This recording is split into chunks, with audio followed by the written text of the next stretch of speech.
call to order the Administrative Matters meeting of the Larimer County Board of Commissioners. Today is Tuesday, August 6, 2019. I am Tom Donnelly, Chairman of the Board of Commissioners this year, joined by John Cafalis, Commissioner from District 1, Steve Johnson, Commissioner from District 2, Deirdre O'Neill from the Larimer County Clerk and Recorder's Office is here to keep the minutes of this meeting. Our County Manager, Linda Hoffman, is here at the controls, and Alicia Jeffers from the Commissioner's Office is with us to time the public comment portion of this meeting. It is a tradition of this Board of Commissioners to begin this meeting with the Pledge of Allegiance, so I'd like to ask you to stand and join us in the pledge. I pledge allegiance to the flag of the United States of America and to the republic for which it stands, one nation, under God, indivisible, with liberty and justice for all. Thank you, everyone, for that. First item of business this morning is public comment. Is there anyone in attendance this morning that would like to make public comment at this time? If so, please join us at the microphone and give us your name and your comments. All right, seeing none, we'll close public comment. We'll move on to approval of the minutes for the week of July 29th, 2019. Commissioner Cafalis.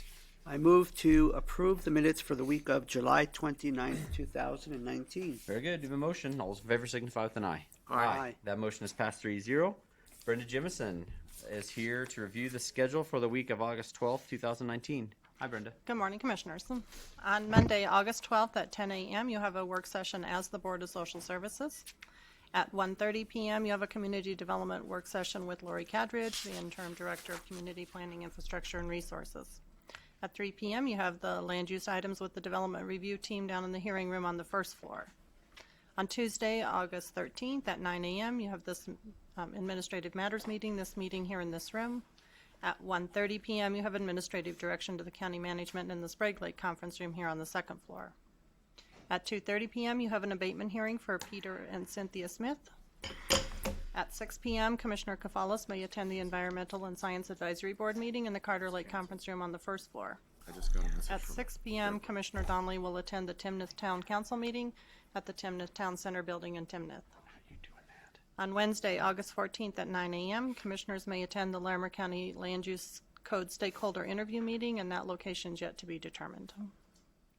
At 2:30 p.m., you have a work session with the Ag Advisory Board for a presentation on soil fertility and source management and manure principles. Wow. At 6 p.m., you have a Planning Commission County Commissioner joint work session, and that's in the Carter Lake Conference Room and the Boyd Lake Conference Rooms on the first floor.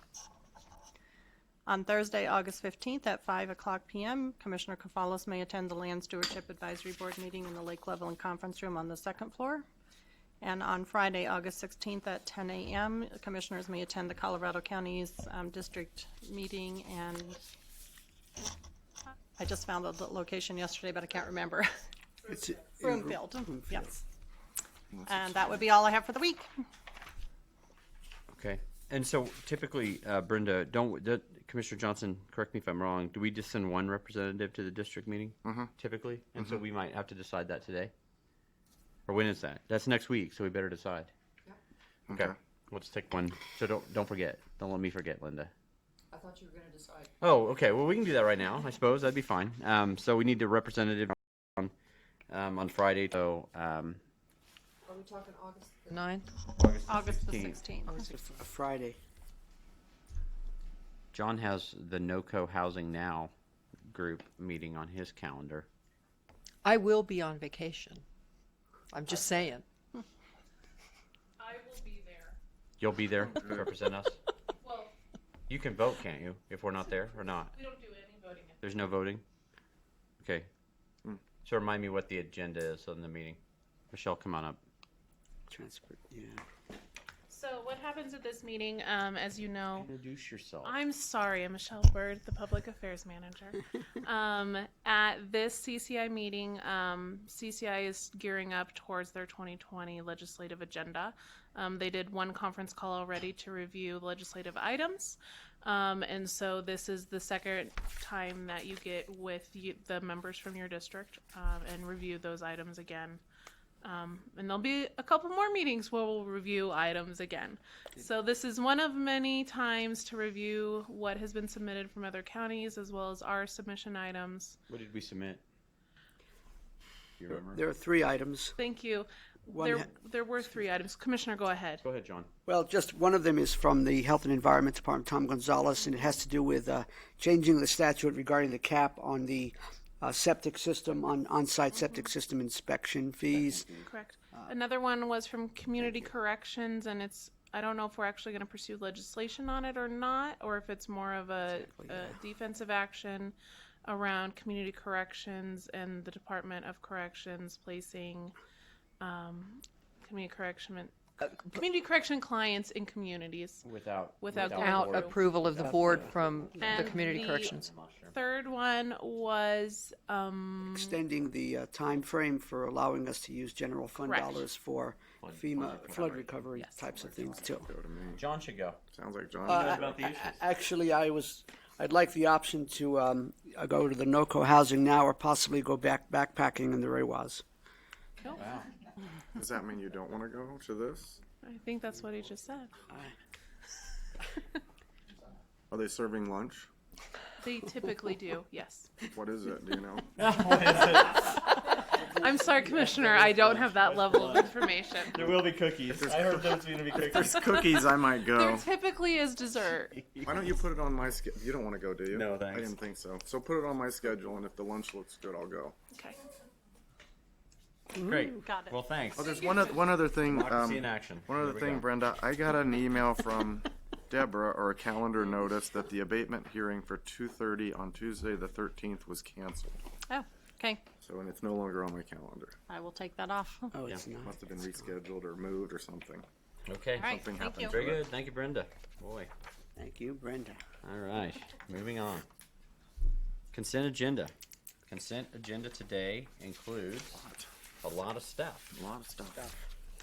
Just think when you were chairman, you'd read all of these, I know. Commissioner. I would. It's terrible. Transparency 6, well, it's all available for anyone to or read. redundancy. I don't know. 6 either one. agreements, I'm 2 not sure what the deeds, difference is. a number of resolutions. I know. 18 resolutions for various land use The items. attorneys have been busy. 3 miscellaneous items, including a community corrections advisory board appointment and a midterm appointment to the planning commission. And then 3 liquor licenses.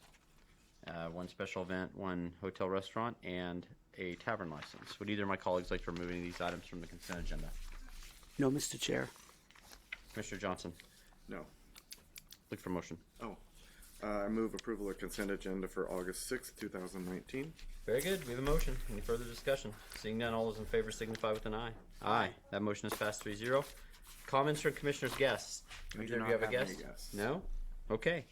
It's time for the board to convene as the Board of Equalization, take action on the Board of Equalization referee recommendations for hearings held July 25th through the 30th. And I think I saw Nancy out there. She's right there. Oh, there she is. I see, I gotta take my. She's This is still the out problem. I there. take my glasses on to read. I can't see anything. Then I gotta take the glasses off to see She's out anything. there in the forward. audience somewhere. Okay, so the board needs to take some action. Commissioner Cafalas, look for a motion to convene as the Board of Equalization. Thank you, Mr. Chair. I move to convene as the Board of Equalization. Very good. We have a motion. All those in favor signify with an aye. Aye. That motion is passed 3-0. The Board of County Commissioners is convening as the Board of Equalization. Hi, Nancy. How's it going? It's going good. Good morning. What do we have today? Well, we have today, List. you may notice, normally we go from a Thursday to a Wednesday in the decisions we present. Wednesday's not on this list from last week because we had some hearings that had 100, 200, 300 properties within a hearing. Oh. And so the referee still needed to complete some paperwork. So Wednesdays will be on next week's. So, how does that work? So you have a tax agent who will be working for 100 property owners or something? Is that how that typically happens? That's how that typically And happens. so we don't have any ability to schedule them beyond a 15-minute hearing? We can, and it's really up to them. If they want a 15-minute hearing, and the assessor also, if they want a 15-minute hearing, then we do.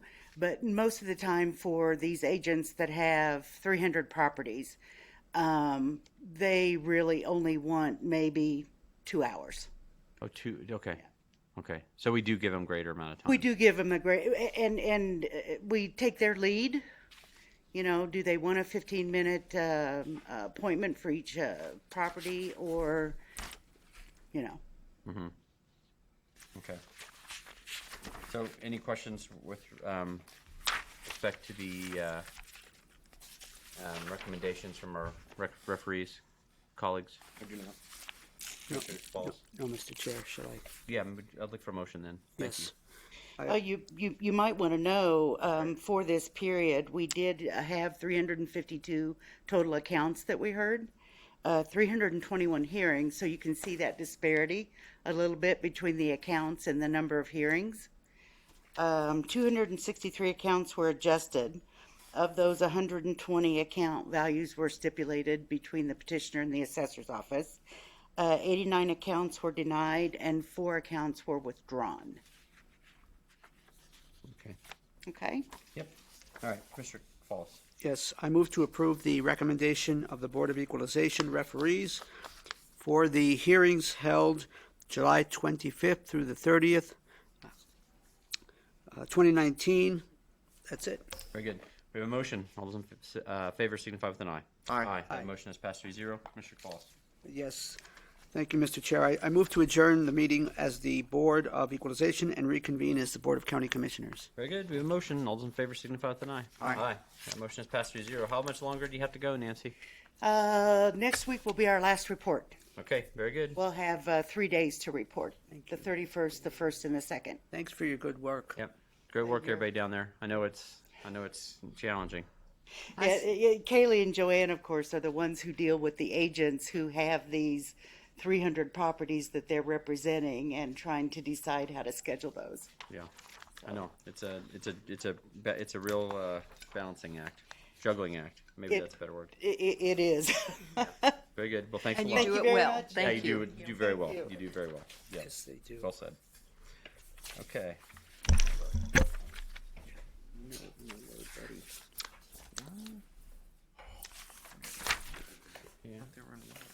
No. I guess I do. Okay, County Manager update. What have you been up to, County Manager? Well, thank you for asking, Commissioner. Our work with our partners on the half-penny proposal continues. We're grateful for the generosity of their time and the contributions of their creative ideas. There is another technical advisory committee meeting this afternoon where we will be working on governance issues for overseeing the money. And also, it's known by all that any good plan is only as good as the periodic updates to that plan. So thinking about how to respond to changing needs in the communities over the 20-year life of the tax should it be placed on the ballot and ultimately pass, ran out of breath, is a challenge. And so the group is talking about keeping the capital improvement plan of the project list current over time and how the decisions would be made to nominate additional projects, evaluate those projects, substitute them in, because it would be unrealistic to think nothing will change in 20 years. There will need to be a way of doing that. So the group will be talking about that this afternoon, and those are really the remaining 2 issues. I also was contacted by the city manager in Fort Collins about beginning conversations or having additional conversations about expanding the Justice Center. The city is interested in how that would potentially work with plans they have for expanding their civic uses in Fort Collins, and so it'll be good to get those meetings scheduled and have additional conversation about that. All of the departments are working hard on the 2020 budgets. When I talk to people in the hall, they say, "Oh, we're in the heart of budget season." And I don't have the heart to tell them, "Oh no, you're in the heart of budget season. This is the calm before the storm for Josh Fudge and me," because we are waiting for departments to put their proposals forward so that those can be compared and considered and processed for recommendations later. But I know that the departments and offices are working hard on those budget proposals, and we appreciate their work. Did quite a bit of work in the past week on strategic plan goals because we are coming up here at the end of the month on another update for the board as a whole. So if you've not had an opportunity already to meet with your assigned goal steward as the executive sponsors of the goals, it would be good timing to do that because you'll want to be aligned coming to the update to the full board here at the end of the month. And then I had my monthly get-together yesterday with Todd Sims from the Treasurer's Office. He's the chair of the Guiding Principles Champions team, and they are working on further infusing the guiding principles into our culture, looking at maybe hosting an event to gather stories and share information and just push the word out about the importance of the guiding principles in terms of our culture and the way we serve our community. So that group is doing a lot of good work. And I also am continuing my series of meeting with all the departments and offices throughout the year. I'm asking my 5 very relevant questions as a way of sparking conversation this year. I spoke with Alternative Sentencing yesterday. There were a lot of new faces in the room. A lot, 4 or 5. But I only get over there once a year, so many of the faces are new for me, even if they're not new to the organization.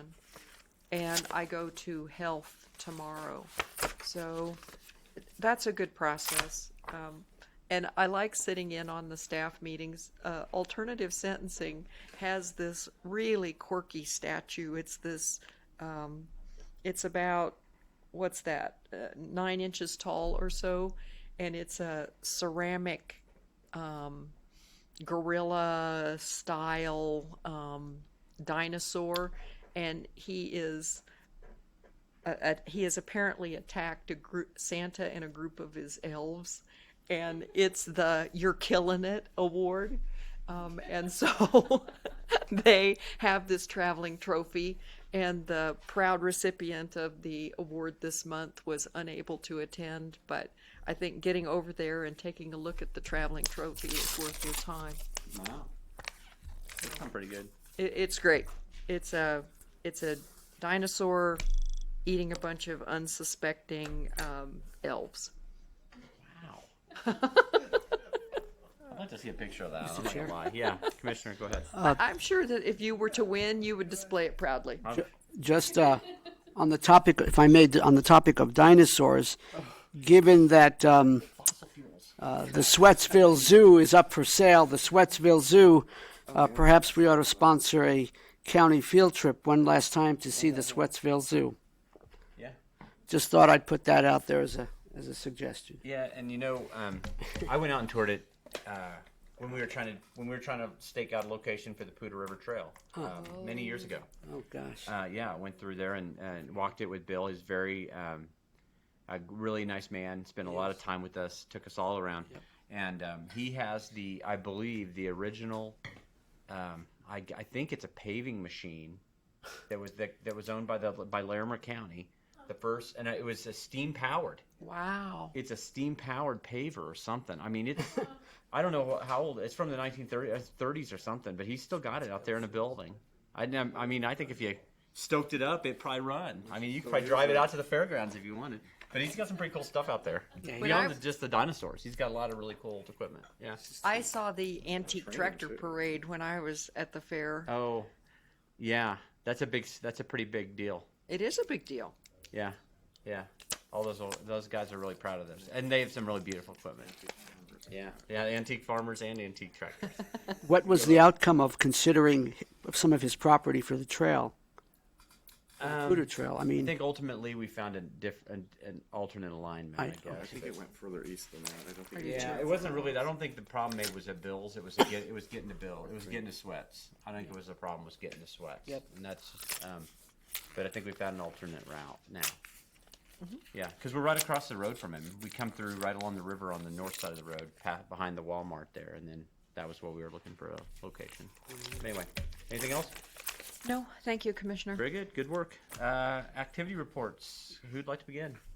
I'll go first. Go ahead. Monday morning was the Behavioral Health Policy Council meeting, and Lori Stolen led us through an exercise of identifying outcomes and impacts of the 12 distributed funding organizations that we approved a couple of weeks ago, and she gave an update on the facility that was very inspiring. Almost all the cities were represented, and they were just very impressed with her knowledge of what's going to be involved in the facility, and she's very excited about it, and she did an excellent job of conveying that excitement and enthusiasm to everyone in the room.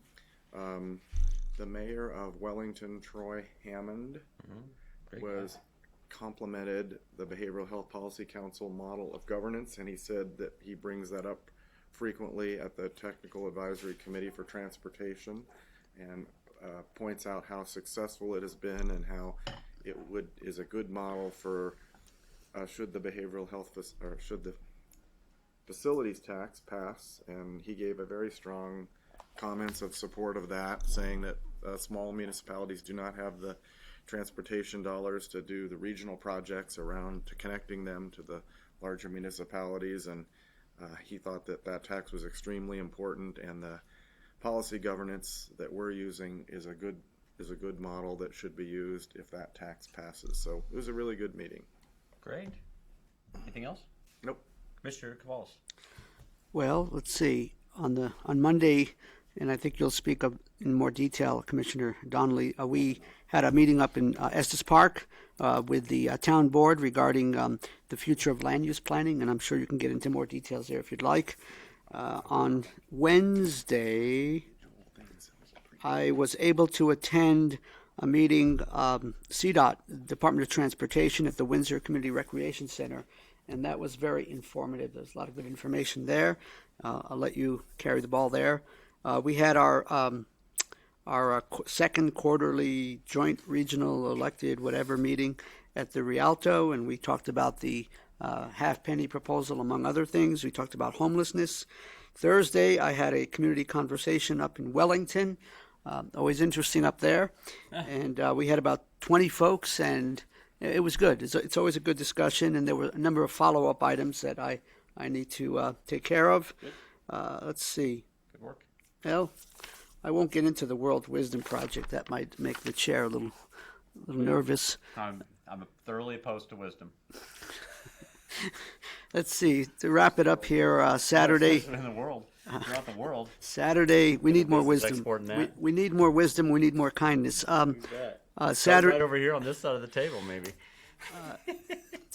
Saturday, I had another community conversation in Fort Collins, Dasbog.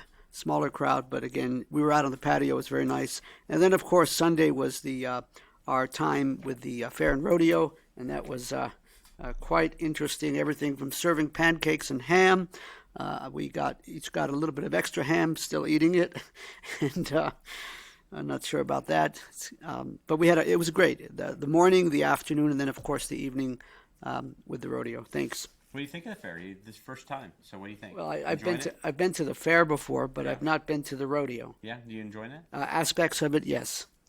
Great, good. Well, glad to hear it. So last week, as Commissioner Cavalos mentioned, actually Larimer County hosted Northern Colorado Transportation discussion with our friends from Weld County and the Colorado Department of Transportation. Executive Director Lou from CDOT was there with us, primarily focusing on senior transportation. It was a great forum. Really, it was packed. And I should take a moment and thank Windsor Mayor Melendez. She actually found the room for us, which we thought was kind of a centralized location for the region. She was unable to attend. She had a prior commitment, but she found us a room, got it all set up for us, and then couldn't even come. So we should thank her, though, especially. We had a lot of participation from senior transportation providers and those involved in kind of the senior programming. Also, we had a lot of local government officials from small towns and communities in Larimer and Weld County. Yeah, they're really excited about about the county's leadership on this front as far as getting people around the region who are seniors. I had my citizen meeting with Mayor Marsh in Loveland at the museum. We actually met at the museum last week. Good discussion. Had a small but engaging group. We had some good discussion. The mayor is very interested in urban renewal authorities and tax increment financing, and so she had asked me to do a little presentation on that. Apparently, she really enjoyed it because she asked for Linda to send her the details that I had given her, and hopefully Linda's remembered. I did that, and I CC'd the city manager so that he knew that Knew that she got it. communication was occurring. Yeah. Linda and I, on Friday morning, had the opportunity to speak to the Fort Collins Chamber Legislative Affairs Committee. It was a good group. We talked about regional transportation, and they asked us some good questions. I think Yes, they did. it was a good discussion. We thoroughly enjoyed our time with them. North Front Range Metropolitan Planning Organization met last week. We're having some discussions about how we allocate federal funds in the region. There's kind of a sweet spot we always shoot for. So you get, it sounds like a lot of money. We might get $30 million total every 2 years, and so we have to allocate that throughout the region. And so it's kind of the sausage making of local government. So do you want to fund a lot of small projects? Do you want to try to, find projects in Larimer and Weld County and cities and in small towns and all points in between? Or do you want to put all that money towards one large corridor, maybe one large project, and check that off the box? Check that box that you got something done. And so, for 10 years I've served on that body, and we've kind of fluctuated between the extremes somewhat. And I think so it's always, everything old is new again, right, in this business. And so we had a lengthy discussion about how we should really be allocating our federal funds. And so that was a kind of a first foray into that. We've got plenty of time to figure out if we want to make some changes. But the group is pretty engaged. It's good to see some new people coming forward, some new representation from some of these smaller communities especially, and some of the big cities. Because the old guys are going to leave. We're going to leave very soon, frankly. And so it's good to have some younger folks, not always younger, but at least newer, some fresh eyes stepping up to carry the ball. And then maybe just one final note. John talked a little bit about the fair. The fair has been going on, and I hope everyone had a chance to get out there. We don't really keep formal attendance, Linda, because we don't have any real practical way to count the number of people who enter, and a lot of folks go in and out several times, and so the way we base it is on the receipts, how much money we really earn at the various food stands, at the Midway, from all the beer sales, all these different things that we sell. And I'm happy to report that receipts are up 35% this year. Yeah. So I don't know if we had more people or they were just more hungry. They were, or they were riding those rides. Maybe they're charging more. Or something. But it was, but numbers are way up. It's a great fair, and if you've been out there every day, like the Board of County Commissioners has, you've seen that you can't help but notice that it's really been full. It's been packed, and it's been a lot of fun. And did you go to the rodeo? For the first time? First time rodeo? First time in Larimer County, yeah. Okay, and what'd you think? Yeah, You enjoyed it? We had the best seats in the house, so how can you not? All right, very good. And Are with you going to wonderful talk about the company, I Queen's might add. Luncheon? Well, I wasn't going to. This is usually for things we do on our own. Oh, sorry. But we could. What did you want to say? Well, about I think I need to publicly disclose that at the Queen's Luncheon, the blue sticker was under my chair. Oh, and you won the centerpiece. So I got the centerpiece, but I gave it to staff at my table because they have worked so hard during the fair. So the centerpiece that was on my table went over to the ranch staff office. But I did keep the tea towel, and I got to say, it's priceless. It's got a Western motif. It does. And maybe I'll just say this: we've all had the opportunity, and it really has been an opportunity and a blessing to get to know Lindsay Fancher, who's our queen this year. She is such a nice young lady. What a great gal, and she's only going into her senior year this year, so she's quite young. You would never suspect it because she's she's really very mature. She's very poised. She's very respectful and responsible. She's really all of those things that you would expect from a young lady who's much older than she is. And you know, if you wanted an example, I mean, at the pancake breakfast, she was talking to, she was talking to all the little kids. They all gravitate towards her and they want to talk to her and see her crown and all that stuff. And she's so warm and she spends so much time with them. And then, you know, like Myrna was there and she came over and talked to Myrna, and Myrna tells her how they did it. One extreme to the other. I know. Myrna tells her how they did it in the 80s or whatever. And, you know, 1880s. but she spent so much time. She spends so much time with people. And that's, you know, I don't know. That patience is remarkable to see in someone that young, really, quite honestly. And so she's been such a great representative for our county and for our Queens program. And she brought back the Queen has she brought back this Queen's ball that she called it the ball, and raised money for the program to help fund the program in future years, so other young ladies can participate and have the opportunities that she had. So she's been such a great representative. We were so fortunate to have her. And the good news here, Linda, is that the new Queen, who's going to be crowned tonight at the rodeo, is also from Loveland. Wow. So I don't. What are the odds? Well, so if you are keeping track, and I am, 50 maybe? and I do, we have a marked District 3 in the last decade has a marked advantage over District 1 as far as rodeo queens. I just want to throw that out there. I'll start recruiting, Mr. Chair. Okay, you try your best. You try your best, but we're proud of our cowgirls down in South County. Linda, are there any legal matters to come before the board? None today, Commissioner. Very good. Is there any further business to come before the Board of County Commissioners this morning? No, sir. Then the board will stand adjourned. Thanks, everyone. Mr. Chair.